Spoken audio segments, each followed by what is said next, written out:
was grab her ass, and they threw me in the world's most insane prison. Because inside was a drug lord who could wipe out the US master who could single-handedly take down Japan, a hacker who controlled the entire global internet, 18 of the most dangerous criminals on the planet just chilling in there. The prison's foundation was literally built with nukes, and somehow a nobody like me ended up inside. All because that girl pulled every string she had. She wanted me to suffer every single day behind bars. What she didn't expect? The 18 bosses in there didn't mess with me at all. They actually treated me with crazy respect, because none of them had anyone to pass their skills down to.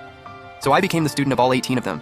Years flew by, and I learned everything they knew. I even surpassed them. Yamo, your sentence is up. You're free to go today. A guard called out to me. I opened my eyes. I looked at my master standing nearby and gave a deep bow. Masters, I'll be heading out now. My master looked at me and said, "You little punk, why are you being all sentimental today? Our time is done. Yours is just beginning. Don't forget what we asked you to do." Masters, whatever you've asked of me, I'll get it done. Once a teacher, always a father. I'm heading out. I knelt down and kowtowed 3 times, then turned and walked away. Outside the prison, I looked up at the sky and took a deep breath of fresh air. I'm out, for everyone who couldn't be. The next day, I was back in Nanling. The moment I landed, I saw 2 white-haired elders. Without a word, I dropped to my knees. "Mom, Dad, I'm sorry for putting you through all this." Mom pulled me up, tears in her eyes. "As long as you're home safe." Dad was flagging down a cab on the side of the road. I was confused. "Dad, where's your car?"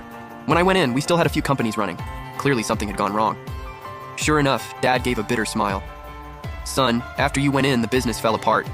Everything collapsed. We had to sell the cars and the house just to cover the debt." I could see how ashamed he was. I didn't have the heart to push further.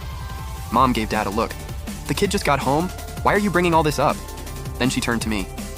"Xiaomo, we may not be rich right now, but we've got enough saved for your wedding with Ruyan. We should set a date soon, maybe a family dinner with her folks." Liu Ruyan. I said the name in my head. She was my high school classmate, my first love. Just thinking about her made my heart feel warm. Before I went in, we got engaged. She promised she'd marry me when I got out. She was the reason I made it through all those years. Back home, I took a shower. Sat down for a meal with my parents. Mom cooked all my favorites. Then at the table, she said happily, "I just called Ruyan's parents. We made plans for dinner tonight to lock in a wedding date for you two." Right then, there was a knock at the door. Mom got up to answer it. A moment later, a middle-aged couple walked in with the girl I'd been dreaming about all these years. Mom and Dad exchanged confused looks. "Wasn't dinner supposed to be tonight? Why are you here now?" They were puzzled, but still welcomed them in warmly. The Liu family barely acknowledged my parents' warm welcome. Ruyan's dad, Liu Jianan, crossed his legs and plopped himself down on the couch like he owned the place. He squinted with a smirk. "Old, yeah, we've known each other for years. Let me just cut to the chase." My dad's expression went cold instantly. He'd been somebody once. He could still read people.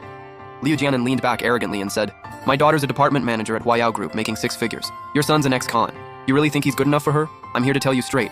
If you're dreaming about marrying my daughter, keep dreaming." Liu's wife chimed in with that annoying passive-aggressive tone. "Exactly. A toad doesn't get to eat swan meat. Dream on." My parents were stunned. They figured the Lius might stir up trouble, but they didn't expect them to show up and blow everything up like this.